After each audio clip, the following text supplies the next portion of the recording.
everybody, Mrs. Bianchi. We're looking at number 10. An animal rescue center has an adoption event. People adopt 84 animals at the event, which is 70% of the animals at the center. How many animals were at the center before the adoption event?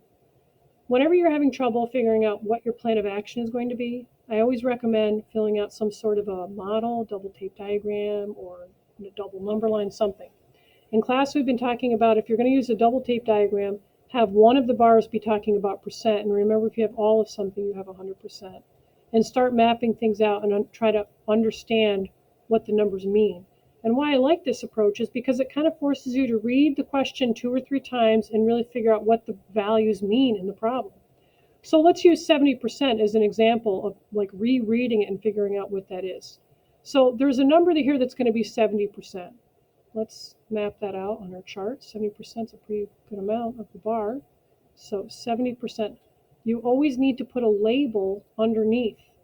And we're going to need to figure out a number. This is going to be the number of adopted animals, right? Now, let's read it again and try to figure out a good label. An animal rescue center has an adoption event. People adopt 84 animals at the event, which is 70% of the animals at the center. So that's not all the animals, it's part of the animals. And they do say which is. Now, is would imply equals, right? So 84 is the same thing or is equal to 70% of the animals. Now, if we write this as a ratio, 70 out of 100, and we think about parts and wholes, the act of just forcing yourself to give thought to the numbers in the problem often helps you to create your proportion. So when we deal with percents, this would be the part and this would be the whole. Let's put it, you can put on the left or the right, doesn't matter. So we usually been putting it on the left, so we'll stick with that.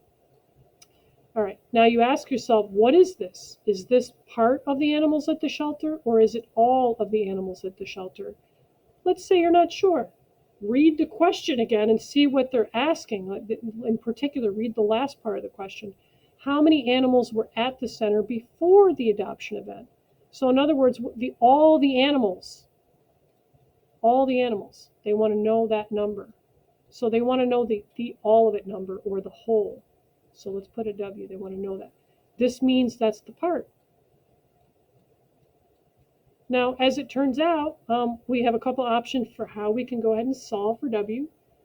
A lot of students prefer to just go ahead and simplify this by dividing by 10. And some folks know whether or not 7 is a factor of 84. But let's say you're not in the category of knowing whether it's a factor of 84 and you just want to do the cross products. Let's look at that option. So one of the cross products after you simplify would be 7 times W. Write that right here. The other cross product would be 10 times 84. And if we do 10 times 84, you're supposed to be able to do that in your head. 1 times 84 is 84, and you just have to throw a 0 on that. And let's bring down the 7W equals 840. All right, so next, to solve this equation, we have to divide both sides by 7.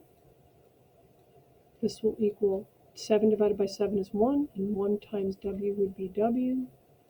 If you don't have a calculator, we're doing 840 divided by 7. You would set that up like this. 840 divided by 7. All right, but you should be able to tell what that is, even without a calculator, in my opinion. All right, now, the other thing I want to state here is if they asked for, how many were not adopted or any of that, that would kind of be represented with this number, right? And the number adopted and the number not adopted should add up to be all the numbers. And if they wanted the percent, which they didn't ask for that, then we would subtract this from this to get that percent.